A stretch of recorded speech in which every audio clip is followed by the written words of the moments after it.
विद्यार्थी मित्रांनो, तुम्हाला हॅव समजतो का? हॅव समजतो म्हणजे काय? तर हॅव तुम्हाला इंग्रजीमध्ये वापरता येतो का? तुमच्यातले बरेच जण होकारार्थी मान डोलावतील, पण हा व्हिडिओ बघितल्यानंतर तुमच्या लक्षात येईल की हॅव बद्दल आपल्याला बऱ्याच गोष्टी माहिती नव्हत्या. आज आपण या व्हिडिओमधून हॅवला प्रॉपरली कसं यूज करायचं इंग्रजी भाषेमध्ये ते समजून घेणार आहोत. सो पहिल्यांदा हे समजून घ्या की हॅव म्हणजे नेमकं काय. सो जो हॅव आहे की नाही, हा ऑक्झिलरी वर्ब सुद्धा आहे आणि मेन वर्ब सुद्धा आहे. आता ऑक्झिलरी वर्ब म्हणजे काय? तर ऑक्झिलरी वर्ब जो असतो ना, तो वाक्यामध्ये मदत करणारा असतो. म्हणजे मेन वर्ब जो असतो तो वेगळा असतो, त्याला मदत करायला जो दुसरा शब्द येतो तो ऑक्झिलरी वर्ब. जसं की आता मी म्हटलं की मी शाळेत जातो, मी इंग्रजी काय म्हणेन? I go to school. बरोबर. सो इथे गो ही क्रिया आहे, मेन वर्ब म्हणतात त्याला. पण जर मला आता असं म्हणायचं मी शाळेत जात आहे, मी काय म्हणेन? I am going to school. So आता मला सांगा, या ठिकाणी जो ॲम वापरलाय तो काय आहे? हा जो ॲम आहे हा गोला मदत करायला आलाय, म्हणजे ह्याला म्हणतात ऑक्झिलरी वर्ब. सो हॅव मात्र तुम्हाला अशा दोन्ही पद्धतीने वापरता येतो, म्हणजे ऑक्झिलरी वर्ब सुद्धा वापरता येतं आणि मेन वर्ब. सो जर हॅव मेन वर्ब वापरता येतो तर कुठल्याही क्रियापदाची 5 रूपं असतात. जसं की go, went, gone, going to go. मग तसंच हॅवची तुम्हाला 5 रूपं माहिती पाहिजेत. ओके. जसं की हॅव. आता दुसरं बरीच मुलं म्हणतात हॅज. लक्षात घ्या, हॅवचं हॅज हे दुसरं रूप नाहीये. हॅवचं दुसरं रूप असतं हॅड, तिसरं रूप असतं हॅड, चौथं रूप असतं हॅविंग आणि 5वं रूप असतं टू हॅव. मग आता तुम्ही म्हणणार सर मग हॅज काय असतं? हॅज हे पहिलं रूपच आहे, लक्षात ठेवा. जसं की गो आणि गोज. मी शाळेत जातो, तुम्ही इंग्लिश मध्ये काय म्हणता? I go to school. पण तो शाळेत जातो, इंग्लिश मध्ये काय म्हणता? He goes. सो ही ग्रॅमॅटिकल पद्धत आहे की जर सब्जेक्ट ही शीट असेल तर आपण येस लावतो. तसंच जर इकडे आय नंतर हॅव बोलायचं असेल तर आय हॅव, पण तुम्हाला ही शीट नंतर जर हॅव बोलायचं असेल तर शी हॅज, ही हॅज असं बोललं जातं. दोघांचा अर्थ एकच आहे. हा बेस फॉर्म आहे, हा त्याचं बदललेलं फक्त रूप आहे. लक्षात आलं? आता इकडे लक्ष द्या. तुम्हाला जेव्हा तो ऑक्झिलरी वर्ब वापरायचा आहे, तुम्हाला हॅविंग आणि टू हॅव इकडे वापरता येणार नाही, लक्षात घ्या. ओके. कारण ऑक्झिलरी वर्ब मध्ये तुम्हाला मदत करण्यासाठी फक्त हॅव, हॅज आणि हॅड हेच वापरता येते. आता हॅव हॅज कुठे कुठे वापरता येतो? सो पहिली गोष्ट प्रेझेंट परफेक्ट टेन्स. एकूण 12 टेन्स आहेत, तुम्हाला माहिती आहे. 12 टेन्स पैकी जवळपास 6 टेन्स मध्ये तुम्हाला हॅव हॅज चा वापर करता येतो. सो बघा, प्रेझेंट परफेक्ट टेन्स म्हणजे काय? तर पूर्ण वर्तमान काळ, जी क्रिया पूर्ण झालेली आहे. जसं की मी प्रोजेक्ट पूर्ण केला आहे, बरोबर. मी जेवलो आहे, मी अभ्यास केला आहे, मी तिला बोलावलं आहे, मी हे पुस्तक वाचलं आहे. सो जी क्रिया तुम्ही पूर्ण केलेली आहे हे सांगण्यासाठी तुम्ही हॅव हॅजचा वापर करता. जसं की आय, आय नंतर हॅव बोलायचं आहे, हॅज नाही. आय हॅव, जरी ते ही असता तर ही हॅज, दोन्हींचा अर्थ एकच आहे. आता जी क्रिया कोणती केली पूर्ण करण्याची? फिनिश्ड. आय हॅव फिनिश्ड किंवा कम्प्लिटेड, तुम्ही काही म्हणाल. Project, I have finished the project. थोडक्यात तुम्ही जेव्हा बोलताय ना त्या क्षणाला ही क्रिया पूर्ण झालेली आहे. लक्षात आलं? याच्यासाठी आपण पहिल्यांदा वापरतो हॅव हॅजचा. दुसरा वापर पास्ट परफेक्ट टेन्स, म्हणजे पूर्ण भूतकाळ. नावावरूनच तुम्हाला कळते की वाक्य भूतकाळामध्ये पूर्ण, ती क्रिया जी आहे ना ती भूतकाळामध्ये, आता नाही, प्रेझेंट मध्ये नाही, भूतकाळात कधीतरी पूर्ण झाली होती. लक्षात आलं? जसं मी तिला बोलावलं होतं. कधी? 5 दिवसापूर्वीची गोष्ट असेल, त्यावेळी मी तिला बोलावलं होतं पण ती आली नाही.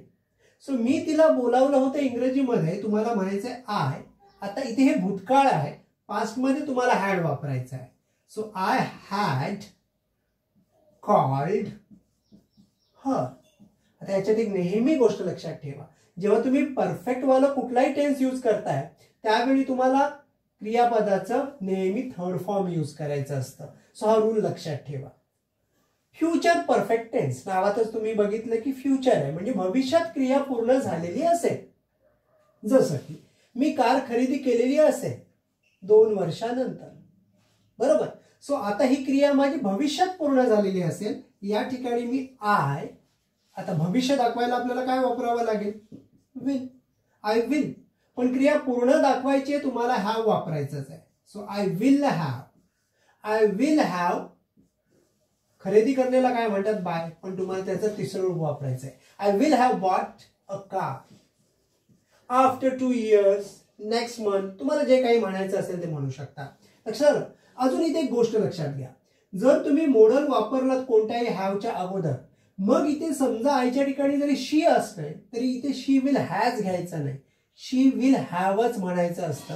कारण शीचं डायरेक्ट कनेक्शन हॅवशी नाहीये, विलशी आहे. ओके. हा झाला पहिल्यांदा परफेक्ट मध्ये हॅव हॅजचा वापर. अजून एका टेन्समध्ये वापर होतो तो म्हणजे प्रेझेंट परफेक्ट कंटिन्युअस. तुमच्या नावातच तुम्हाला कळलं असेल की चालू पण क्रिया आहे आणि पूर्ण पण. ही क्रिया साधारणतः कंटिन्युअस टेन्स सारखी यूज होते. जसं की सकाळपासून मी खेळत आहे. सो ही क्रिया तुमच्या लक्षात आलंय का? मी आता बोलतोय पण माझी क्रिया सकाळपासून चालू आहे. सो जी एक लॉंग टर्म साठी किंवा एखादी क्रिया चालू आहे, मी आता बोलतोय त्या क्षणापर्यंत, तर अशा वेळी तुम्ही हॅव बीनचा वापर करू शकता. जसं की आय आणि क्रिया चालू दर्शवायची आहे तर तुम्हाला नेहमी हॅव बीन वापरायचं आहे. आय हॅव बीन काय? प्लेइंग. सो याचा अर्थ होतो मी खेळत आहे. आता तुम्ही म्हणणार मग आय एम प्लेइंगचा पण अर्थ तोच होईल ना. आय एम प्लेइंग म्हणजे मी खेळत आहे. आय एम प्लेइंग म्हणजे तुम्ही आत्ता फक्त या क्षणाला खेळताय. लक्षात आलं? पण आय हॅव बीन प्लेइंग म्हटलं की असा त्याचा अर्थ होतो की तुम्ही एका विशिष्ट पॉइंट पासून खेळताय. जसं की सिन्स मॉर्निंग, सकाळपासून. सो जनरली तुम्ही हॅव बीन ची रचना वापरता तेव्हा तुम्हाला सिन्स किंवा फॉर हे शब्द वापरायचे असतात टायमिंग सांगण्यासाठी. की पॉइंट सांगायचं असेल तर सिन्स, पिरियड सांगायचं असेल तर फॉर. आता इथे बघा पास्ट परफेक्ट कंटिन्युअस. नावातच तुम्हाला कळलंय क्रिया चालू होती पण भूतकाळात. लक्षात आलं का? जसं 10 वर्ष मी तिथे काम करत होतो. आता करतोय का? नाही. या क्षणाला करत नाही. पाठीमागची कुठली तरी 10 वर्ष असतील, त्या 10 वर्षात मी काम करत होतो. सो तुम्ही काय म्हणणार? I had been. I had been working there. किती वर्ष? 10 वर्ष. For 10 years. So I am sure तुम्हाला हे कळतंय टेन्सेस मध्ये कसे वापरले जातात. फ्युचर परफेक्ट कंटिन्युअस म्हणजे ही क्रिया भविष्यात चालू असेल काही विशिष्ट टायमिंग साठी. जसं की मी 10 ते 5 क्रिकेट मॅच बघत असेल उद्या. सो मला डिस्टर्ब करू नकोस. सो या टायमिंग मध्ये माझी ही क्रिया चालू असेल. सो आय फ्युचर म्हटल्यानंतर विल येतोच, लक्षात ठेवा. आणि क्रिया पूर्ण दाखवायची आहे आणि चालू पण दाखवायची आहे. So have been. लक्षात आलं का? So I will have been watching cricket match. कुठून ते कुठपर्यंत? 10 ते 5. From 10 to 5. लक्षात आलं? सो ह्या 6 टेन्सेस मध्ये तुम्हाला हॅव हॅजचा वापर करता येतो. हा झाला टेन्सचा वापर. याच्यामध्ये जो हॅव वापरलाय ना हा मेन वर्ब नाहीये, लक्षात घ्या. हा फक्त हे जे क्रियापद आहेत ना, जसं इथे फिनिश, इथे कॉल्ड, देन बॉट, त्याच्यानंतर इथे वर्किंग, वॉचिंग, प्लेइंग, यांना फक्त मदत करायला आलेला आहे. म्हणून हे ऑक्झिलरी वर्ब आहे.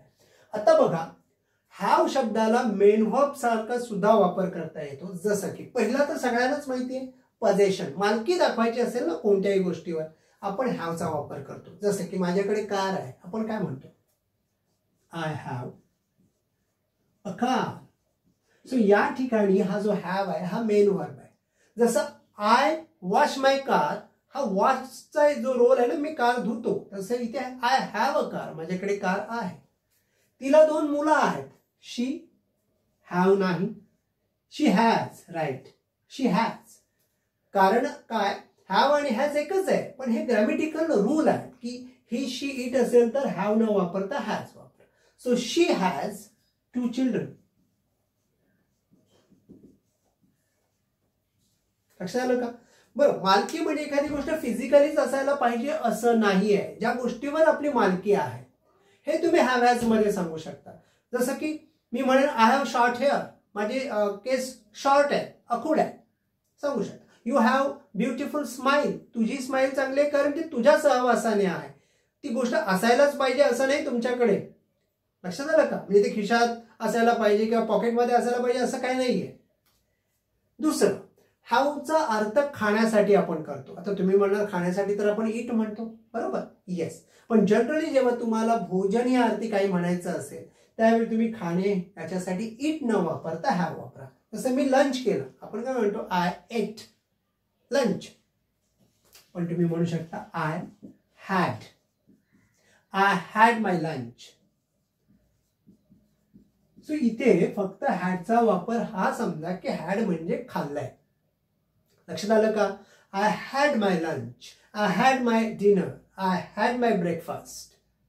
ती डिनर करत आहे, क्रिया चालू आहे. जसं आपण म्हणतो की नाही I am going to school, तसंच ती डिनर करते. सो शी इज इटिंग न म्हणता फक्त काय म्हणा? Having. She is having a dinner. So लक्षात येते का की हॅव म्हणजे खाणे. जेव्हा तुम्ही काही खाण्यासाठी म्हणताय तुम्ही हॅव वापरू शकता. त्याच्यानंतर हॅवचा वापर तुम्ही जेव्हा इन्फिनिटिव्ह बरोबर करता. इन्फिनिटिव्ह म्हणजे काय? तर जेव्हा क्रियापदाला टू लागतं, जसं टू हॅव. ओके, तसं जर हॅव विथ कुठलाही इन्फिनिटिव्ह तुम्ही वापरला, जसं की आय हॅव आणि इथे इन्फिनिटिव्ह वापरलं to go. I have to go, have to run, have to wash, have to study, असं काही. तर हॅवचा अर्थ त्या ठिकाणी जबाबदारी किंवा एक असहाय्यता म्हणून होते की माझी जबाबदारी होती आहे किंवा माझा प्रॉब्लेम होता, माझी असहाय्यता होती, मला करावं लागलं, जसं मला लवकर उठावं लागेल. So I have. आता माझी कुठली काम करायचं आहे, जबाबदारी उठण्याची आहे. So I have to wake up early. लक्षात आलं का? सो या ठिकाणी उठणे ही जी क्रिया मला करायची आहे, हॅव जबाबदारी दाखवते, तर मला ती करावं लागेल. If I want to pass the exam I have to study hard. I have, माझी जबाबदारी काय? टू स्टडी हार्ड, अभ्यास करण्याची जी जबाबदारी आहे. सो या ठिकाणी हॅव जबाबदारी दाखवतो किंवा तिला नोकरी सोडावी लागेल. आता या ठिकाणी जी ही जबाबदारी दाखवत नाही तर मजबुरी, आपण म्हणतो ना असहाय्यता, जसं की शी has to leave or to quit, to leave the job. तिला नोकरी सोडावं लागेल. She has to leave the job. So जेव्हा हॅज किंवा हॅवच्या ठिकाणी जेव्हा तुम्ही इन्फिनिटिव्ह वापरता तेव्हा एकतर त्या व्यक्तीची जबाबदारी किंवा मजबुरी, असहाय्यता दाखवली जाते. लक्षात आलं? त्यानंतर बिकॉज हॅव हा मोडल व्हर्ब आहे. व्हर्बच्या जोडीला आपण सगळे मोडल वापरतो, बरोबर? जसं की आय गो टू स्कूल मी म्हटलं ना, सिंपलचं वाक्य. तुम्ही म्हणू शकता I should go to school, I may go to school, I must go to school. तसंच तुम्ही मॉडल वापरू शकता हॅवच्या कुठल्याही रचनेमध्ये, जसं की तुझ्याकडे कार असायला पाहिजे. सो वाक्य तर तुमच्याकडे आहेच ना, यू हॅव अ कार. पण पाहिजेवाला सेन्स द्यायचा असेल तर तुम्ही म्हणू शकता you should have a car. लक्षात आलं का? तिला कदाचित नोकरी सोडावी लागेल. आता हे वाक्य मी लिहित नाही कारण आपल्याकडे जागा नाहीये, पण इथेच बघा, she has to leave the job. सोडावी लागेल कदाचित. सो तुम्ही काय म्हणू शकता? She may have to leave the job, she might have to leave the job. So इथे मोडल टाकू शकता सिम्पली तुम्ही. लक्षात आलं? आता काही जणांनी जे केअरफुली बघताय तुम्ही म्हणा सर हॅज टू चं तुम्ही हॅव टू केला. येस, कारण जेव्हा तुम्ही मोडलच्या सोबत कुठल्याही क्रियापद वापरताय त्याचं बेस फॉर्म वापरायचं असतं नेहमी. हा ग्रॅमॅटिकल रूल आहे. लक्षात आलं? त्याच्यानंतर पार्टिसिपल फ्रेज. खरं तर ही खूप मोठी गोष्ट आहे, याच्यावर मी निवांतपणे एक व्हिडिओ बनवेन, पण आता आपण फक्त हॅवला समजून घेतोय. सो पार्टिसिपल फ्रेज म्हणजे काय हे समजून घेऊन मग आपल्याला समजेल. सो बऱ्याच वेळा पैसा मिळवून ती खुश झाली है ना. सो इथे ही पैसा मिळवून हे पार्टिसिपल फ्रेज आहे. याच्यामध्ये आपण पार्टिसिपल फ्रेज हे आपण प्रेझेंट पार्टिसिपल स्टाईलने वापरतो किंवा परफेक्ट पार्टिसिपल वापरतो. Like having a money, she got happy. Okay, having a lunch, जेवण करून झाल्यानंतर हा सेन्स जातो. Having a lunch. लक्षात आलं? वी वेंट टू स्लीप, आम्ही झोपायला गेलो. लक्षात आलं? होमवर्क संपवून ती खेळायला गेली. आता या ठिकाणी सुद्धा तुम्ही हॅव्हिंगचा वापर करू शकता. Having finished her homework, she went to play.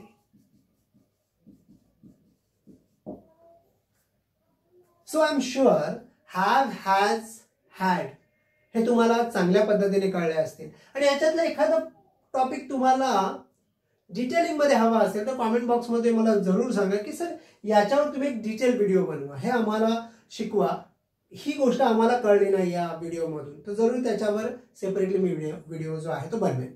हा व्हिडिओ आवडला असेल तर लाईक, शेअर आणि सबस्क्राईब जरूर करा. धन्यवाद.